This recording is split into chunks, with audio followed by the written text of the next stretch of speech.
Welcome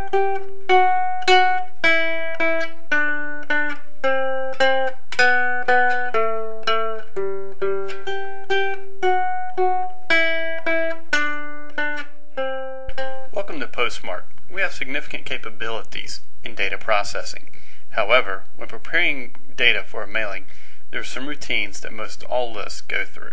The purpose of this tutorial is to explain what is meant by loading data, caste certification, national change of address, and duplication elimination. We will start with loading data.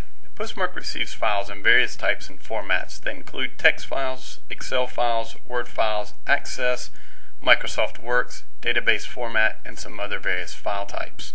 Our first task is to identify which type of file we have received. Based on file type, we will pre-process data in one of several software packages or even proprietary software we have developed in-house. There are common situations we run across in processing data where we have predefined routines to standardize the data for the best results. For example, names may come separated into first, middle, last fields, and for processing purposes need to be combined into full name. Or we may encounter situations where we are given a full name and need to split that out into first, middle, and last names. Both of these practices are predefined and standardized on our end. Next, we often find where city, state, zip are gathered in one cell and must be split into separate city, state, and zip fields for proper processing. We have multiple ways of accomplishing this task. One is the use of our postal approved software that can handle this function during the caste certification. After we import a mailing list into the software, we caste certify the addresses, which means that addresses are standardized to the post office specifications and zip+4s are added along with other postal specific data. From there, we process the list through National Change of Address, or commonly known as NCOA. NCOA verifies the individual and company addresses are correct, whereas caste qualifies the address as deliverable. If an individual or company has moved in the past 48 months, the updated address information and move data are appended to the data file. Upon processing the address changes, Postmark can provide you a copy of any records that have address changes. With that, we will provide the original address given to us as well as the updated information in an Excel format so you can update your internal records.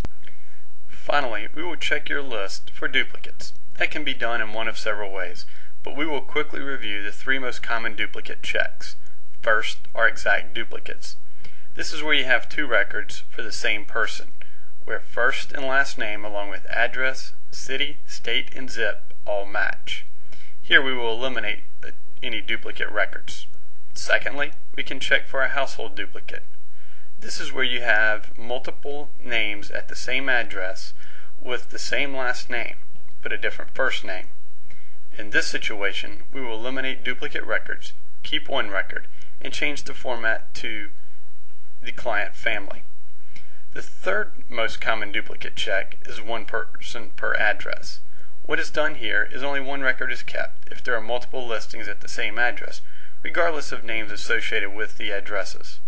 Typically, this is done when the list is being converted from names to a generic listing, such as current occupant, current resident, or valued customer, etc. This concludes our brief tutorial on data processing. Should you have any questions, please let us know at Postmark.